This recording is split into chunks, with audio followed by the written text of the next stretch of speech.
నిన్న doubt clear అయిందా? ఎలా ఉండాలి మనం ప్లే చేసేటప్పుడు? మనల్ని మనం అమ్మా అంటే ఏంటి? ప్రతిష్ఠ చేసుకోవటం అంటే ఏంటి చెప్పాలా? సపరేట్ చేసుకోవటం అంటే ఏం చేయాలి మనం? దేవుని దగ్గర ఒక నిబంధన చేసుకోవాలి. మనం ఏం చేయాలా చెప్పండి? దేవుని దగ్గర ఒక నిబంధన చేసుకోవాలా? ఓకేనా? రైట్. ఈరోజు ఒక చిన్న అపోహ తొలగించాలనుకుంటున్నాను నేను. ఏంటది? చిన్న అపోహ. ఓకేనా? ఇప్పుడు మనందరం కూడా మ్యాక్సిమం ఎక్కడ చూసినా పురుషులు ఎక్కువ ఉంటారు కదా ప్లేయింగ్లో. రిథమ్ ప్యాడ్ ప్లే చేయాలన్నా ఇంకా ఏది ప్లే చేయాలని ఎక్కువ ఎవరున్నారు? ఓకే. అయితే ఈరోజు చిన్న మాట చెప్పి ముగిచ్చేస్తా. ఏంటంటే స్త్రీలు అసలు వాయిద్యాలు వాయించవచ్చా? ఏంటది? స్త్రీలు ఇక్కడ ఎంతమంది స్త్రీలు ఉన్నారు ఇక్కడ? విన్యా ఎవరివి? రైట్, వెరీ గుడ్ సిస్టర్ చెల్లి. ఓకే, మరి స్త్రీలు వాయిద్యాలు వాయించవచ్చా? దాని గురించి మాట్లాడదాం. బైబిల్లో కూడా చూద్దాం ఒకసారి. ఓకేనా? ఇప్పుడు మనకి ఇశ్రాయేల్ ఉన్నారు కదా. ఇశ్రాయేలీలు ఎక్కడి నుంచి బయలుదేరారు? ఎక్కడి నుంచి బయటకు వచ్చారు? ఐగుప్తు నుంచి బయటకు వచ్చి ఎక్కడ బయలుదేరారు? ఇప్పుడు మనందరూ ఎక్కడ ఉన్నాం? మనం ఎక్కడికి బయలుదేరాం? మీకు తెలుసా అసలు? ఇప్పుడు మన ఎండింగ్ పాయింట్ ఎక్కడ తెలుసా? వెళ్ళు పరలోకి వెళ్ళు. ఎక్కడ మన ఎండింగ్ పాయింట్ ఎక్కడ? మనం కూడా అంతే. రెండో కనాను యాత్ర. ఏంటది? మొదటి కనాను యాత్ర ఎవరు చేశారు? మన పితరులు చేశారు. మనం ఏ కనాను యాత్ర చేయాలా చెప్పండి? మనం ఎక్కడ కనాను యాత్ర చేయాలా? పరలోకంలో. హలో, మన పరలోకానికి వెళ్ళిపోవటం కాదు, పరలోకాన్ని భూమి మీద తెచ్చుకుని బ్రతకాలి మనం. అది మన కనాను యాత్ర. బైబిల్ అదే మాట్లాడుతుంది దాని గురించే. ఓకేనా? ఆ కాలంలో దేవుడు పాలు తేనెలు ప్రపంచ దేశంలో మనలో ఉన్నాడు. ఎంతమంది? ఇంకో మైక్ ఏది? Cardless mic. ఇంకో మైక్ ఎక్కడ ఉంది?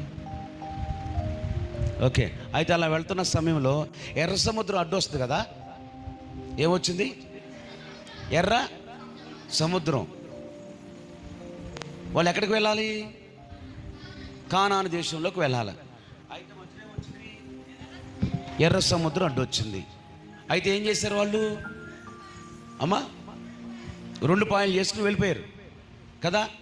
మీరు ఎప్పుడైనా ఊహించారా అసలు ఎర్ర సముద్రం ఎంత లోతుందో? ఇప్పుడు చూసారా ఎర్ర సముద్రం ఎంత లోతుందో? ఇప్పుడు విన్నారా ఎక్కడన్నా? ఎవరైనా చెప్పారా పాస్టర్ గారు? నువ్వు ఎంత వెడల్పు ఉందో చెప్పారా? మనం ఏమనుకుంటాం? మోషే ఎలా వచ్చాడు, కర్ర ఇలా చాపాడు, సముద్రం. కానీ దేవుని యొక్క మహాత్మ్యము మనం తెలుసుకుంటే మనందరం కూడా నిజంగా దేవునికి వందనాలు చెప్తాం. ఏం చెప్తాం? దేవునికి వందనాలు చెప్తాం. అలా చెప్పినటువంటి ఒక వ్యక్తి, ఒక ప్రవక్తని, ఒక ఆమె ఉంది, స్త్రీ. అర్థమవుతుందా? ఆమె గురించి చెప్పి మీకు ఈరోజు నేను మాట ముగిచ్చేస్తా. ఇప్పుడు మీరు దానికంటే ముందు అసలు ఆమె ఎంతగా వెంటనే బయటకు రావటం, కానీ ఆ ఎర్ర సముద్రం దాటి ఇట్లా బయటకు రావటం, కానీ ఒక వ్యక్తి ఏం చేసింది తెలుసా? ఒకసారి చూడండి. ఆ మాట చూడండి ఎక్కడుందో. నిర్గమాకాండం 14వ అధ్యాయం తీయండి ఒకసారి. 15 ఇదిగో మేడం, 15, 20 అంటే ఒకసారి చూడండి. హలో, నిర్గమాకాండం 15వ అధ్యాయం 20వ వచనం. మరియు అహరోను సహోదరియు ఎవరేమే? దైవం వాళ్ళ చెల్లి, యశ్వంత్ వాళ్ళ చెల్లి, జస్వంత్ వాళ్ళ చెల్లి. అప్పుడు అహరోను వాళ్ళ చెల్లి. ఇప్పుడు ఎక్కడెవరు ప్లే చేస్తున్నారు? ఎక్కడెవరు నేర్చుకుంటున్నారు? ఇక్కడ ఎవరి చెల్లెలు ఉన్నారు? ఇక్కడ యశ్వంత్ వాళ్ళ చెల్లి సుష్మా. మొన్న ఈ మధ్య యశ్వంత్ సుష్మా ప్లే. అయ్యగారు ఆడపిల్ల వాళ్ళు కాదండి, నాకు నేర్పించి నేను నేర్చుకుని అని చెప్పి ఈయన కీబోర్డ్ నేర్చుకోవడం మొదలుపెట్టాడు. హలో, ఏమైంది దీనికి? అర్థమవుతుందా? అంటే ఇప్పుడు ఎందుకు చెప్తున్నానంటే అందరూ ప్లే చేయొచ్చు సంగీతాన్ని. అర్థమవుతుందా? దానికోసం చెప్తున్నాను నేను. ఎవరంటే ఏమే? అహరోనే సహోదరి అయిన ప్రవక్తయునగు మిరియాము తంబురను చేత పట్టుకుని స్త్రీలందరూ తంబురలతోను నాట్యములతోను ఆమె వెంబడి వెళ్ళగా మిరియాము వారితో కలిసి ఇట్లు పల్లవి ఎత్తి పాడెను. ఏమెత్తింది పల్లవి.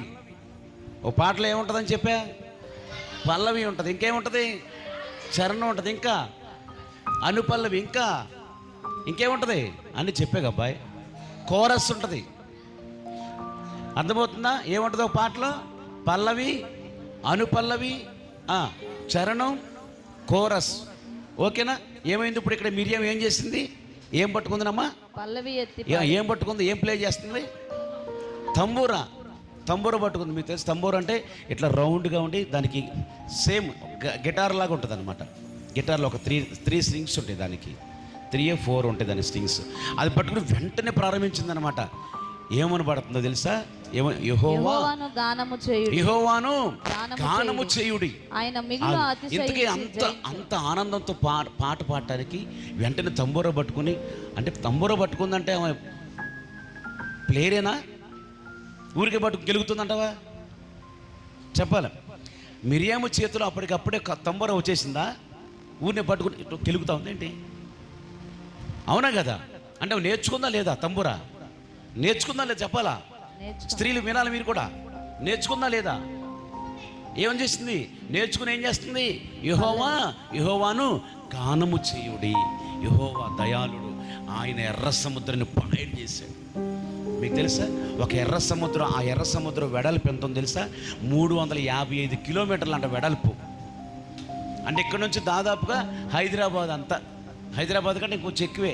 హైదరాబాద్కి ఇక్కడ నుంచి 360, 355 ఇంక తక్కువే కదా. ఇంచుమించుగా హైదరాబాద్ అంత ఉంది. ఏంటది? పొడవా? ఏంటది పొడవా? చెప్పండి, పొడవా వెడల్పా? ఇప్పుడు వీళ్ళు ఇశ్రాయేలు దాటినప్పుడు వెడల్పు దాటారా, పొడవు దాటారా? నా కూర్చోవడం దగ్గర అమ్మా, ఏం దాటారు? వెడల్పు దాటారా, పొడవు దాటారా? ఎంత వెడల్పు దాటారు వీళ్ళు?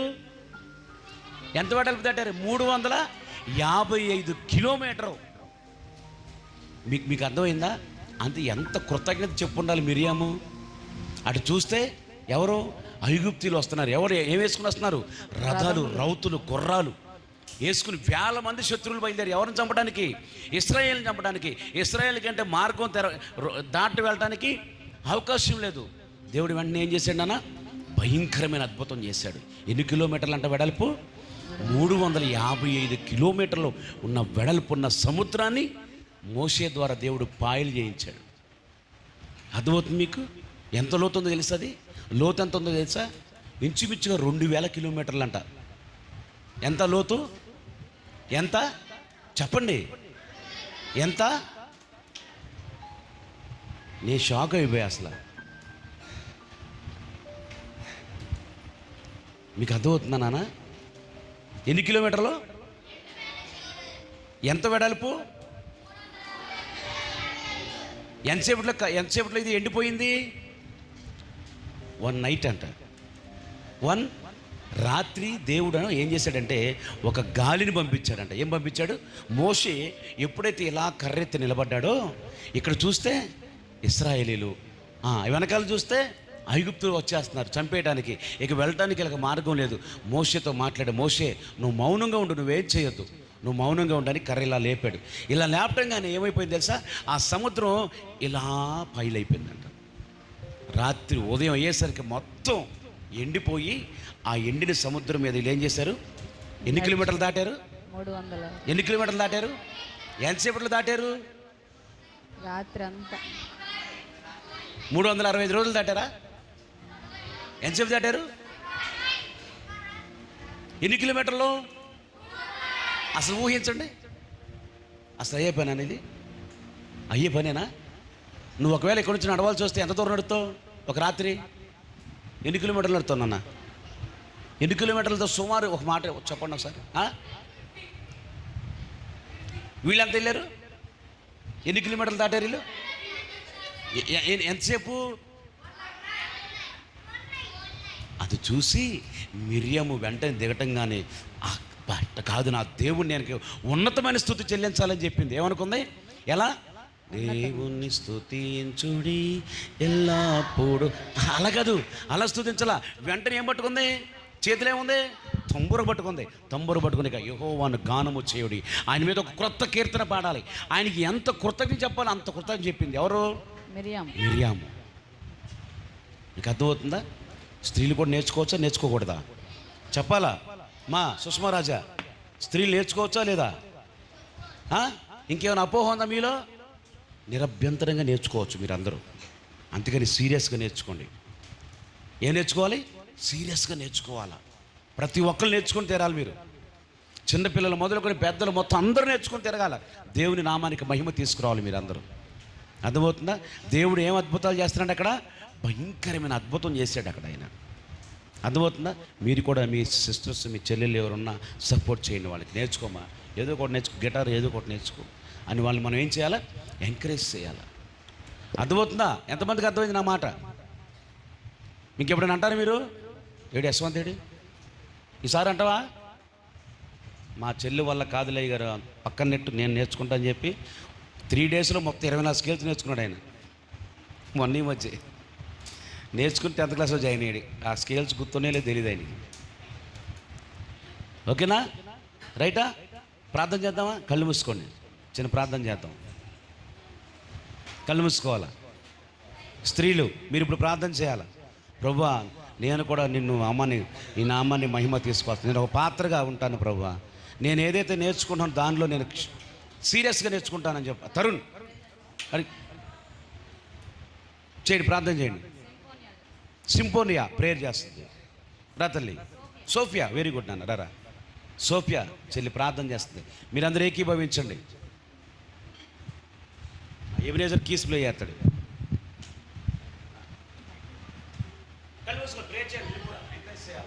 ప్రార్థన చేసుకుందాం అందరూ కళ్ళు మూసుకొని. పరిశుద్ధుడ, ప్రేమ కలిగిన తండ్రి, గాన ప్రతి గానములతో తండ్రి, అనుదినము తండ్రి కొనియాడబడుచున్న ఆరాధ్యుడవు తండ్రి, వేవేల దూతలతో తండ్రి పరిశుద్ధుడంటూ తండ్రి ఇదిగో యేసయ్యా కొనియాడబడుచున్న ఆరాధ్యుడవు నీవు దేవా. ఇదిగో మేమును తండ్రి ఇదిగో యేసయ్య వాయిద్యములతో తండ్రి నీ నామాన్ని తండ్రి మహిమపరచు తండ్రి ఇదిగో యేసయ్య జనంగముగా తండ్రి ఇక్కడ ఉన్న ప్రతి ఒక్క నా యొక్క సహోదరి సహోదరుడు తండ్రి నీకై తండ్రి ఇదిగో యేసయ్య విద్య తండ్రి మహోన్నతిని విద్య తండ్రి గొప్పగా నేర్చుకొని తండ్రి నీకై నిలబడి తండ్రి నీకై వాయించుటకు తండ్రి నీ యొక్క కృప చూపించుము దేవా. మీకు వందనాలు స్తోత్రాలు తండ్రి. ఎంతో భారము కలిగి దేవా యేసయ్య మేము తండ్రి యొక్క పరిచర్యలో తండ్రి కొనసాగుటకు నీ యొక్క కృప మా పైన చూపించుము దేవా. మీకు వందనాలు స్తోత్రాలు దేవా. యేసయ్యా మీకు వందనాలు తండ్రి. యేసయ్యా మీకు స్తోత్రాలు. ఏ పాటి వారము, ఎందుకు పనికిరాని వారము తండ్రి, ఏ యోగ్యత లేని వారము తండ్రి ఇదిగో యేసయ్య యొక్క సన్నిధికి చేర్చి తండ్రి ఇదిగో యేసయ్య మా యొక్క అడుగులు తండ్రి ఇదిగో సరి చేయుచున్నావు దేవా. మమ్మను తండ్రి నీ యొక్క మార్గంలో తండ్రి ప్రతి దినము తండ్రి ఇదిగో యేసయ్య ఇదిగో దేవా ఉదయము మధ్యాహ్నము సాయంత్రము నడిపించున్నావు దేవా. నీ యొక్క తండ్రి బాటలో తండ్రి నీవే మాతో తండ్రి ప్రతిదినము మాట్లాడుచున్నావు. వందనాలు స్తోత్రాలు తండ్రి. ఇట్టి భాగ్యమును మాకు అనుగ్రహించినందుకు మీకే వందనాలు స్తోత్రాలు తండ్రి. స్తుతులు దేవా. కృపగల దేవా మీకు వందనాలు దేవా. యేసయ్య నీ యొక్క విద్యను దేవా యేసయ్య మేము తండ్రి కరెక్ట్గా దేవా యేసయ్య నేర్చుకొని తండ్రి ఇదిగో యేసయ్య అతి త్వరగా తండ్రి ఇదిగో యేసయ్య నేర్చుకొని దేవా నీ నామానికి తండ్రి ఎంతో మహిమకరంగా తండ్రి మేము నిలబడి తండ్రి ఇదిగో యేసయ్య పరిచర్యలో కొనసాగుటకు నీ యొక్క కృపా సన్నిధి మాతో ఉంచమని యేసుక్రీస్తు వారి అతి పరిశుద్ధమైన నామంలో ప్రార్థించి ప్రణుతించి మిక్కిలి వేడి వినయంతో అడిగి వేడుకొని పొంది ఉన్నాము తండ్రి. Amen, amen, amen.